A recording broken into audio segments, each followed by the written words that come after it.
The art of taking pictures of things really close up is called macro photography, and it opens up a whole new world of possibilities. From the tiny details in flowers and insects to textural details in stone or wood or even seashells. Or even babies' fingers and toes. There really is a whole new world of photo possibilities once you start shooting in macro photography.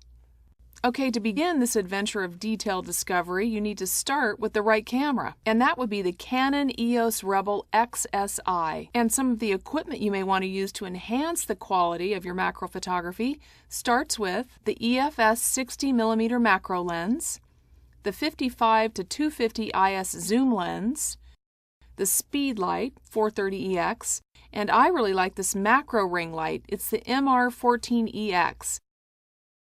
And then one of my favorites is this 58mm 500D close-up lens.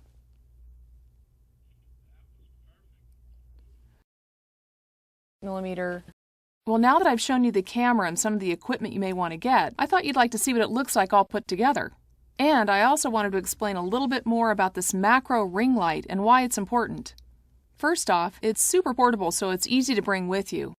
And it takes beautiful shots. It provides really high quality illumination. Not to mention that you'll get rid of all blur in your photograph, so any blur that you've seen before by camera movement or subject movement won't be there anymore. You can also use a really low ISO, so no noise in your photograph, and you can stop down the aperture for greater depth of field. Okay, let me share with you some of the settings I use whenever I'm shooting with the macro ring light. First, I set the camera's ISO to 100, and this ensures I have zero noise in my images. Next, I set the white balance to automatic, and this ensures accurate color with flash. Then I set the exposure mode to manual, and this allows me to use a small aperture and a fast shutter speed. For instance, f16 in 1/200th of a second. Then I make sure I set the flash to ETTL. That's fully automatic mode, and it gives me an accurate flash exposure at any distance.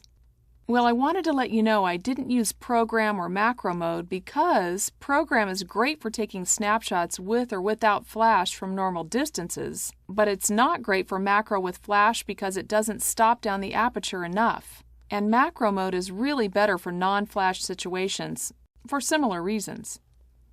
When you're shooting with the 60mm macro lens and the macro ring light, you want to make sure that you vary your camera angle and your distance settings freely to all the aspects of the subject. Let's discuss some good macro photo techniques. First, when you decide what you'd like to focus on, select your focusing point manually. This gives you much more control. Next, use your off-center focusing points for off-center subjects.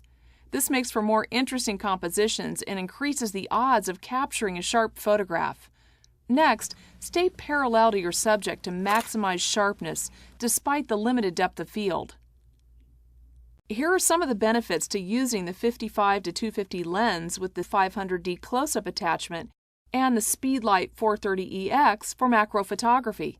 First, it increases the working distance between the lens and your subject, which is great when you're photographing things like butterflies and insects. It also adds the convenience of zooming without changing your camera to subject distance. And the 500D gets you close enough to zoom in on extremely small details. The Speedlight 430EX has enough power to allow you to use a small aperture, even when you're up to 18 inches away.